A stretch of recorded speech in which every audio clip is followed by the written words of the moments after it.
I was watching, listening to Elisa there, and I was nodding my head and everything that she was saying. I've found out over 60 years of farming, so congratulations. It's great that you've taken it up where I can leave off now. Like Joel said, I've been farming for 65 years now, and I'm farming what I call a natural farming system. We don't do much at all on the farm. The more inputs we put in, the more the soil needs it. So we've developed a system over these many years of not putting many inputs in at all. We don't drench, we don't inoculate sheep, we use very little fertiliser, we use very little chemicals on the farm. And I think it's a cheap way and a very profitable way to farm. So I've got a few slides here that Tess is going to help, and I thank you, Tess and Joel. They come up and spoke to us about this address, and then we were having trouble getting this on a PowerPoint, and Tess said, look, I'll come up. So Tess drove up from Bendigo and put it on the PowerPoint for us. And I'd just like to run through our farming system with the aid of some slides. We've been there over 100 years, and I'm a very lucky, very, very lucky person, because grandfather came there and started, and I suspect it was just as hard to start those days as it is now. He worked hard and died young. And then my father took the farm over, and the debt on the farm was worth more than the farm was worth, so he never had to buy his brothers and sisters out. He took over in the early 40s.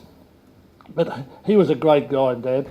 A great business person. I wouldn't say he was a great farmer, but when we come home from school, brother and I, he stepped right back and let us make our own mistakes, and that was, I think I'd have trouble doing that. So it was great for Dad to give us the opportunity to farm and make mistakes. And and it was another thing that when Dad was near the end of his life, he was in a nursing home. We went to the nursing home, and the psychologist was talking to him, and the psychologist came out and said to me, "Has your father had a difficult life?" I said, "No, he's been a farmer, and we always had ups and downs in farming. But his wife's still alive, and his children have taken over the farm." And the psychologist said to me, he said, "Yes, I can see he's had a fairly easy life. He's not accepting change very well." And it just proves to me all these minor crises we have in our lives make us stronger. And that's stuck with me for many years, and it will always be in my life, that anything that happens, you think it's the end of the world, but it's made you a stronger person. And that's one of the things I've even got from Dad, even when he's at the end of his life. So he was great. And I run the farm we've got one workman that's been with us for 30 years, so we looked after him, he looks after us, and I've got a wife that's, I'm the person that does the activities, but she's the brains of the organisation, and I'm so lucky to have a wife that not involved physically in the farm, but she does all the books, and she knows exactly what's going on, and she's there when I need a hand to do something. So it's great to have a wife and a family, and I've got 3 daughters. And we want to try the next one, Tess, and we'll see. This is what I came home to, 47. I was only 7 then, but I was going to be a farmer, there's no doubt. I can remember walking around finding plants, whether they were a perennial, where they grew, what they did. I didn't know, but it was all going in. And the birds, I knew every bird nested, I knew the birds, I knew everything. I was just so keen on farming, and that's the about 40, that would be in the 40s. This is that old telephone party line, and that's what I came home to. You just can't believe that the land was so barren. No wonder I got involved with trees, and a name with Twigg, you'd have to be involved in trees. And Tess, the next one, please. That's the same spot. So it gives you a great thrill when you can change the landscape. You can't see the fence anymore there. So I become involved in trees. And I thought I knew a little bit about trees, but the more I studied, the more we looked into anything on farming, the less I knew.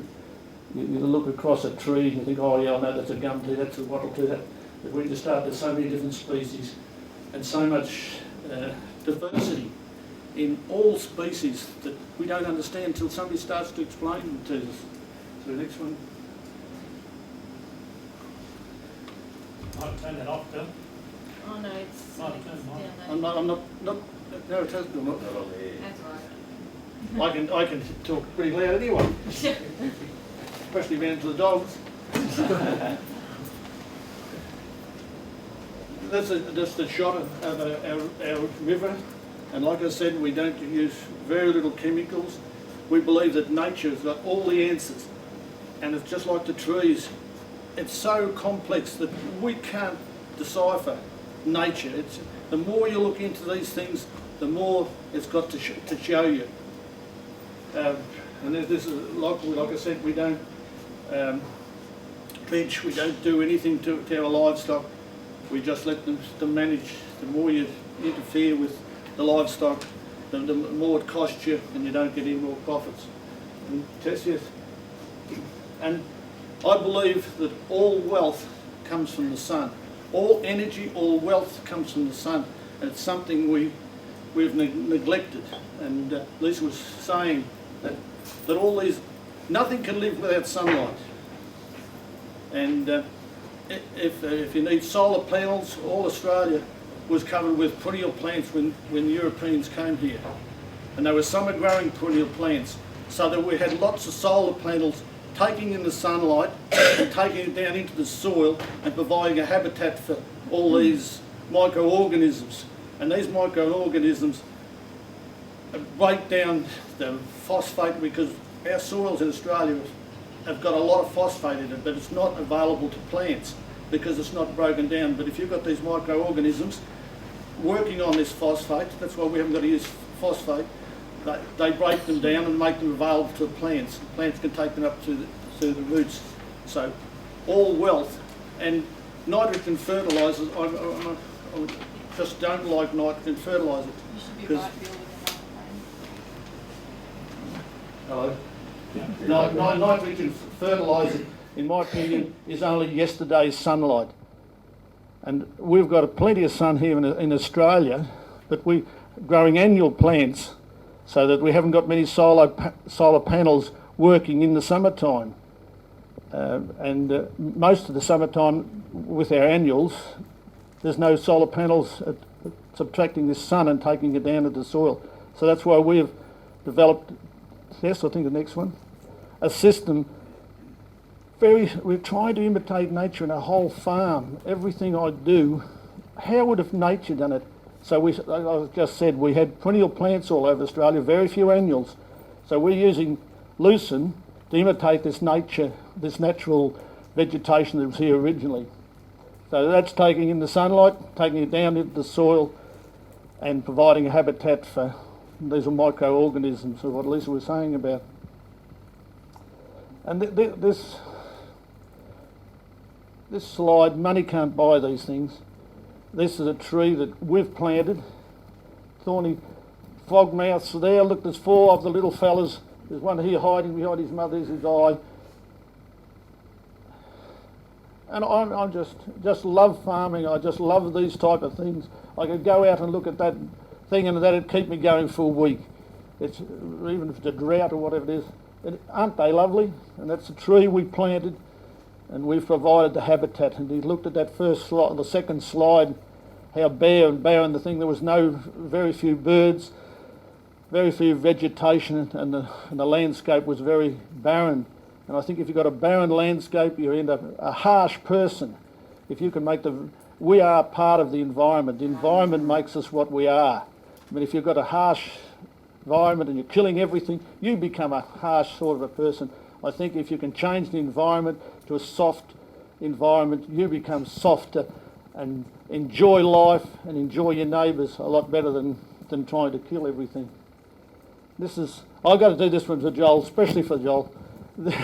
This is the Loddon River, and we bought a property along the Loddon River, and the previous owner had cattle, and he didn't stock very heavily, and the edges of the river was really grassed and looked lovely. And we were only there 18 months, and we had big mobs of sheep, and they devastated the riverbank, just like that, in 6 months. And we thought, this is not good, because we know the sheep were camping there. As soon as the rain came and the wind, all their manure went into the river down here to Bort, and all our fertility was disappearing. So we thought, and with the help of the Catchment Authority, we fenced all our river in the Serpentine Creek, which is 14 k's, and we planted it in trees and tests, please. And this is, it's actually not the exact same spot, but you get the idea of how it'll grass over. Nothing runs into the river, and it provides a habitat for all the things along the river. And we have in the east, we have at least 10 or 12 camps along the Loddon River, and even out in that bare barren landscape I showed you on the second slide, we had 2 lots of people rang up and said, can we camp at your place now? With only the trees and that on our farm, we've changed the environment that people always want to come and camp there, and we've got a great thrill out of that this Easter. We had 2 lots of people camping on our place, and these are things that I really appreciate. Yes. This is the drought of 2002. We locked all our sheep up in containment areas, and they did exceptionally well. They were there for 3 months. They had nothing to eat but wheat, no hay, no nothing. They was fed them every 3rd day. And when the drought was on, I wanted some positive thoughts. I didn't want to go outside each day and see bare ground and worry about my sheep and being negative. So my father had passed away, and he'd left us $10,000 in an insurance policy, or part of, and I looked at that. I could help pay off my debt, half buy a car or something. I said, no, I'll do something in memorial for Dad. He loved fishing and he loved shooting. So we decided that we'd build him a wetland. And that worried me. And I laid in bed, and it was great. I laid in bed and couldn't sleep. How was I going to make this wetland? We went to Kerrang, we looked at wetlands, we bought books, we read about wetlands, and I was so excited about doing this. And the neighbour, we had an area just north of the house, and we thought, now that's where we'll make the wetland. It was just a plain bare paddock with a nod tree on the edges of it. Tess? So we named it Hills Wetland. That's right. So that's what we started with.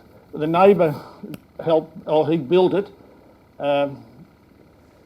He had no work during the drought, so we gave him some work, and we started this extracting the dirt. And I can tell you it cost a lot more than $10,000, but it didn't cost as much as a new car, and I get a lot more enjoyment out of this wetland than I do with a new car. So that's even starting to extract it. You can see there's no trees there. Test, please. We carted in hundreds of tons of logs and from the neighbours' properties, and they said, oh, well, yeah, you can take them only a row, but Haven, we should have burnt them up. We were going to burn them up.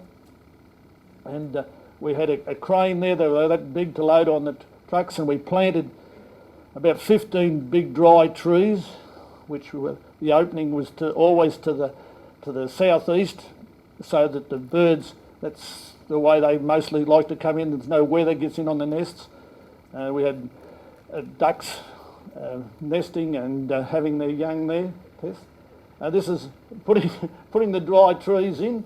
We had a crane and excavator, dug a hole about 4 foot and lifted up the trees and put them in. And the people we had helping us, and especially the guy that built it, all we did was draw it with him on the dirt, and I was so proud of him. He could understand exactly what I wanted.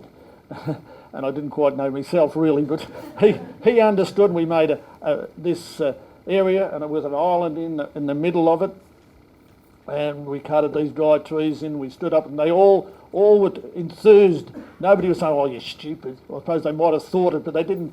It didn't come out in their personality. They thought, "This is a great." And this is my 3 grandchildren. They're all grown up now. The oldest one's gone to university, letting the water into the wetland the first time. We strained all the water that come into the wetland through shade cloth, and that kept all the carp out and all the eggs of the carp. But now, with the flood went through it, we've got carp in the wetland. So that's just a slide of it, just as we put the water in the first time. And that's in the wetland. I've got a wetland that the water goes up and down. I have to put irrigation water in it. It's not a perfect wetland. So I let the water go up and down because that's what happens at a wetland. And then I've got another area just beside it, still an area like this, that I grow, keep it full, and it grows water lilies. You can just see the water lilies in there. And there's another part a little bit further on that I grow compungi in, because reed warblers, they're just a lovely bird. You don't see them, but you hear them. They're just a lovely voice. And when I built the wetland, I thought, well, I'll have to have a mud hut on the wetland. So I got this skill, and because the old people, there's no nails or anything in that. It's just 6 trees with forks in them. I put a bar across, put compungi on the roof, and just there in the corner you can see a tree that I got for about 6 or 7 miles up the road with a scar tree in it. And I asked the neighbour, and he said, yes, you take it. And I'd seen it for many years, and I thought that tree's going to fall down and somebody's going to cut it up for wood. So I was very pleased and lucky to get that tree with the big scar in it. So it'll be there for a long time. That's a look at the wetland now, or the dates on the camera's wrong. You can see the mud hut is finished. And the trees are growing, so it looks lovely now. And one of my granddaughters, she wanted her 9th birthday, and she wanted to have a birthday party and bring all her friends over to swim in the wetland and have her birthday party there. So we were very proud, and that's another shot just taken a couple of days ago of the wetland, of how the trees have all grown over, and I'm quite proud of it. And I get a lot of enjoyment sitting in the little mud hut watching the birds come in to drink, especially in the summertime. I think you get all the grass parrots in Australia there. Gee, there's some grass parrots. And this is another shot of the family, the grandchildren and the daughter and the son-in-law. So that's a shot of the wetland. So it's right. Farmers, we're not meant to. We're meant to nurture, and so many people, we end up killing things, and that makes us harsh people again. We spend all our time killing weeds, killing grass, killing things, and even when I send the sheep away, I've got to make an income, and I love those sheep, and I don't like them being killed, but I think we've got to nurture the landscape. We've got to nurture everything more so than be killers. And I don't really like to see my livestock. I don't like to kill anything. We get weeds on our farm. We try and manipulate them with grazing pressure. We go run big mobs of sheep, and you can manipulate weeds quite easy by your grazing techniques.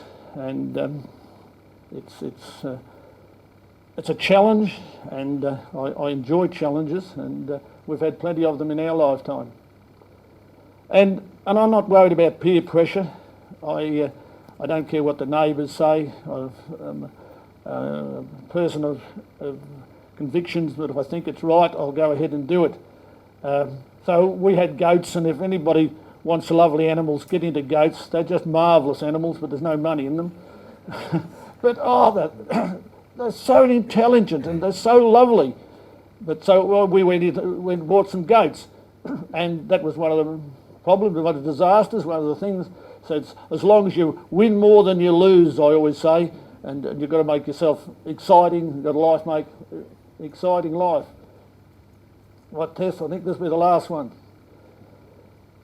That's me sitting on the edge of the riverbank, and I've been happy with my life. I'm only going to pass this way once. I'm very pleased to be able to leave the landscape I believe, very productive and profitable than I found it for start off. So it's been a great life. I mean, I've enjoyed every minute of it. I'm still going to keep on going as long as I can. We've got a house in Bort. If something happens to me, I'm very comfortable about that, because Gwen wouldn't run the farm by herself. If something happened to me, she'd move. So if I'm injured or sick, I'm quite contented that perhaps my days are numbered, but I'll have somewhere for Gwen to go. And I think that's very important in my life, that she's looked after me for many, many years, and I'd like to see her, if she's the one that's left, to have somewhere to go. It's been a great life. So women have it fairly tough. I really do. I mean, Gwen wanted to take all her grandchildren, the whole family, over to Harris, where her ancestors come from, and it cost her quite a bit of money. But Gwen's made me more money than that trip cost. And I think ladies, men always seem to be able to buy a new tractor, but they don't seem to be able to renovate the kitchen. And that's so they get it off their tax, but the only way to make money out of farm is not to spend it, and not to spend it on anything that rusts and decays. See, rust and decays, that ruins farmers. It only take you 5 minutes to go to a bank manager and get a loan, but it takes you many, many years to pay it off. And but anyway, I've enjoyed every minute of it, and I don't know whether there's any more questions, but we're going to have a question session in the end. But anyways, thanks very much for inviting me along, and I'm enthusiastic about farming.